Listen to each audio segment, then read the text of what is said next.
میں آپ کو واقعہ سناؤں کہ قطب الدین بختیار کاکی رحمہ اللہ کہ ہندوستان کے اندر بہت بڑے بزرگ گزرے ہیں. سلطان شمس الدین التمش بادشاہ، وہ ان سے بیعت تھا اور مجاز تھا.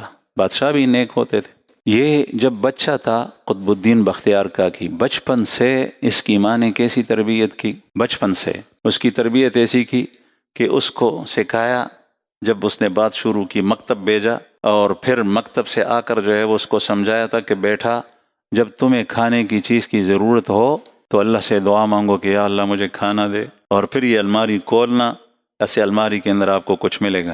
ماں ایسی تربیت کر رہی تھی، خود پکا کر الماری میں رکھتی، بچہ آتا دعا مانگتا، الماری کھولتا، اس کے اندر وہ چیز رکھی ہوئی ہوتی، کھا لیتا. چنانچہ اس کا عقیدہ بن گیا کہ یہ اللہ پاک مجھے یہ رزق دیتا ہے، اور ہے ہی ایسا.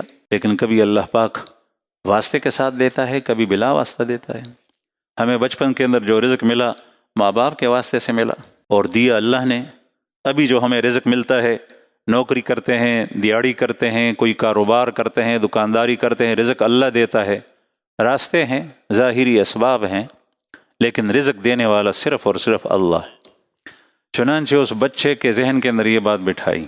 اسی طرح ہوتے ہوتے ایک دن اس کی ماں کسی جگہ گئی تھی، پڑوس کے اندر کوئی شادی تھی یا غم تھا، اس سلسلے میں گئی تھی.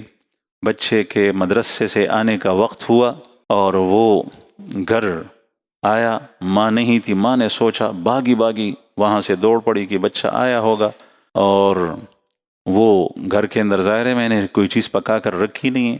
چنانچہ وہ دیکھے گا الماری خالی ہوگی تو اس کا عقیدہ نظریہ جو بن چکا ہے وہ خراب ہو جائے گا. تو دعا مانگ رہے تھے کہ یا اللہ میں نے جو خدمت کی ہے، میں نے کوشش کی ہے، جو سعی کی ہے، اس کی لاج رکھنا. کہیں ایسا نہ ہو کہ یہ بچے کے ذہن سے وہ ساری چیزیں نکل جائیں. جب یہ گھر آئی، بچہ سو رہا تھا. سو کر اٹھا، اس سے پوچھا کہ بیٹا کچھ کھایا ہے؟ اس نے کہا کہ ہاں. کہا کیسے کھایا ہے؟ تو اس نے کہا جس طرح روزانہ کھاتا ہوں اسی طریقے سے کھایا. بچے کا تو عقیدہ بن گیا تھا کہ اللہ جل شانہ سے مانگے تو اللہ پاک دیتا ہے. مجھے پرسوں میری پوتی کہتی ہے کہ تم اکیلے اکیلے کھاتے ہو، بوڑھوں کو بھی کھلاؤ نا. بوڑھا گانو تمبر کا بیارا تو وہی زامنو تمبر کو بیارا تو وہی نسو تمبر کو زدنو سیم ما تمبر. وہ فاطمہ کہتی ہے تو میں حیران ہو گیا، میں لاجواب ہو گیا. میں نے کہا کھاؤ نا، تمہیں کس نے منع کیا ہے؟ یوزل دا چې تتلنو ما ورته زه یوازې یم، ته خو ما سره اشاره شه، نو ما ته وایي تا سره الله شته که نه؟ ته بیا د څه غم کې، تا سره الله شته. تو بچے کے ذہن میں جب آپ بات بٹھائیں، یہ صرف یہ کوئی ہمارے گھر کے اندر کوئی بزرگ بچی نہیں ہے، یہ ہر بچہ ایسا ہوتا ہے، لیکن اس کی تربیت ہو جائے، اس کے سامنے جو باتیں کی جائیں وہ وہی سیکھتا ہے. تو انہوں نے کہا کہ کہاں سے ملا تھا؟ والدہ نے پوچھا. اس نے کہا کہ الماری کھولی دیکھا.